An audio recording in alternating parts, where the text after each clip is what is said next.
Derneğimizin kuruluş amaçlarından başlarsak, derneğimiz Estağfurullah Bismillah, sizden iyiliği emreden, kötülükten nehyeden bir topluluk bulunsun ayeti emrince toplumda şu ana kadar ihmal edilen yardım ve yardımlaşmayı canlandırmaktır.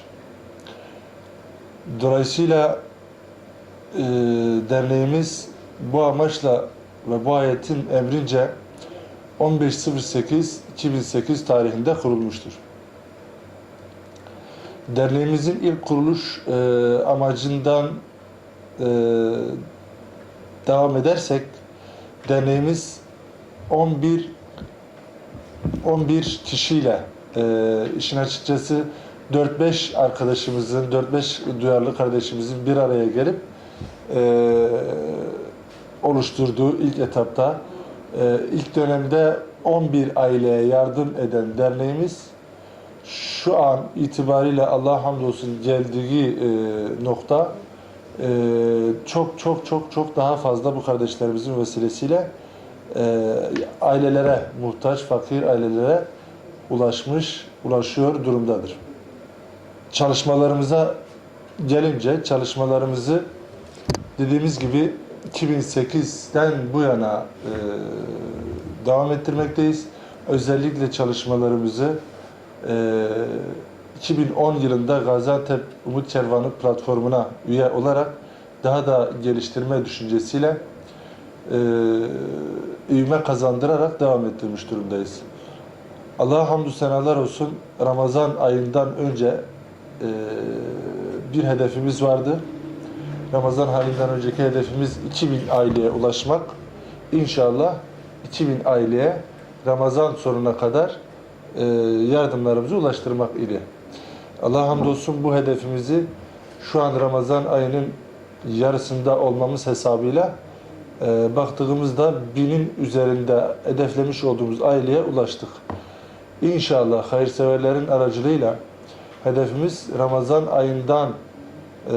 ayı bitiminde biz bu hedefimizin de üzerine çıkacağımızı düşünüyoruz ve inanıyoruz. Allah-u Teala lütfeder, yardım ederse inşallah bizdeki mevcut olan fakir, muhtaç aile sayısını, yani bu rakamı da verecek olursak 3600.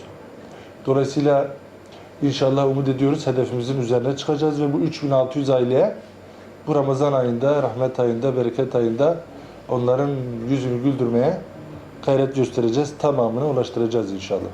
Peki başkan, şu an sizde kayıtlı olan kaç tane fakir aile var? Tamamına yardım edebiliyor musunuz? Dediğimiz gibi 3600 ailemiz var. 3600 kayıtlı ailemizi tabii biz derecelendirmişiz. 1. derece, 2. derece, 3. derece diye kategori haline getirmişiz. Tabii biz Ramazan ayı itibariyle değil, 12 yılın 12 ayı bu fakir ailelerimize yardım ediyoruz. Fakat Ramazan ayının rahmeti ve bereketi ile ilgili değinecek olursak, hani 3600 kayıtlı ailemiz var.